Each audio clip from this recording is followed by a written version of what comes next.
My name's Paul K. Chappell. I graduated from West Point in 2002 and I left the Army in 2009 as a captain. I'm currently the Peace Leadership Director for the Nuclear Age Peace Foundation, and our mission is to abolish nuclear weapons, and we are also working to create a peace-literate world.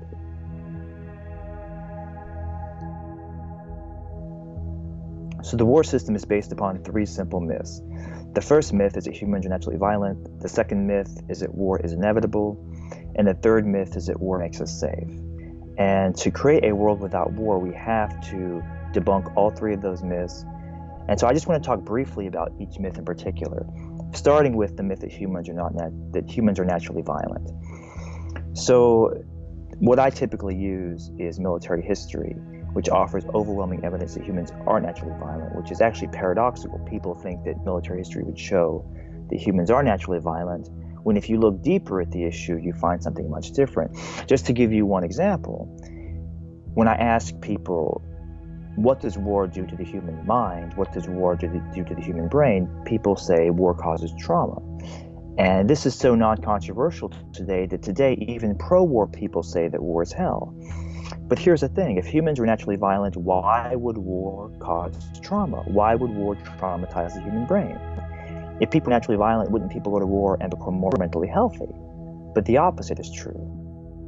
And so we know that putting people in a violent environment where they're facing intimate human aggression is not good for their mental well-being, whether it's a mass shooting, whether it's an abusive relationship, whether it's an abusive household.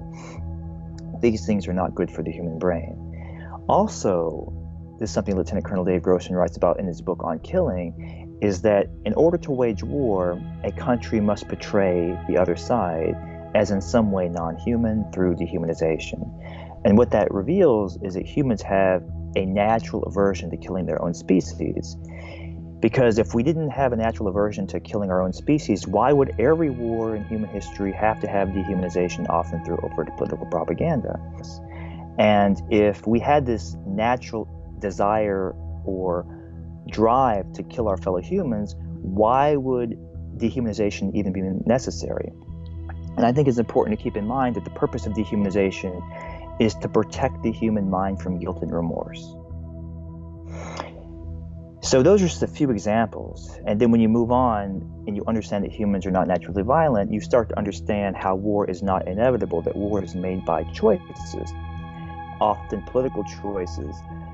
That leads to the third myth, which is critically essential, is understanding that war does not make us safe. And in fact, in the 21st century, war actually makes us less safe. So many people today believe that war makes us safe, war protects our freedom, war protects our families, war protects democracy or spreads democracy. And by showing people that war actually endangers our freedom and our democracy and our safety, actually makes us less safe and potentially less free, and then offering a more effective security paradigm that is more up to date in terms of the challenges of the 21st century and how the world is different from the way that war would function in the past, we can offer a really practical way to move humanity forward during this very difficult era. When I was in the Army, I thought, what if people were as well trained in how to wage peace as soldiers are in how to wage war?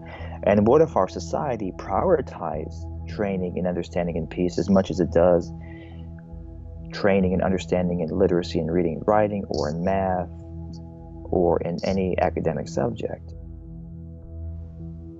Imagine if you had a basketball game and nobody's taught how to play basketball. It'd be a mess, and people would understand why it's a mess.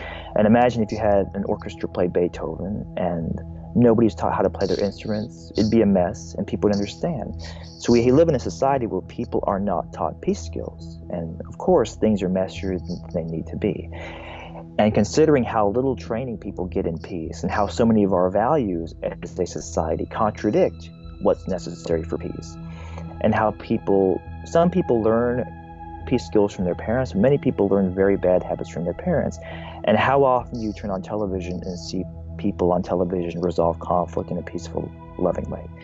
So when you consider how little training there is in our culture on peace and peace skills, I'm actually surprised that people are not more violent. If we were to put as much effort into training people for peace as we do training people for reading or writing or math, just imagine how different our country and the entire world could be.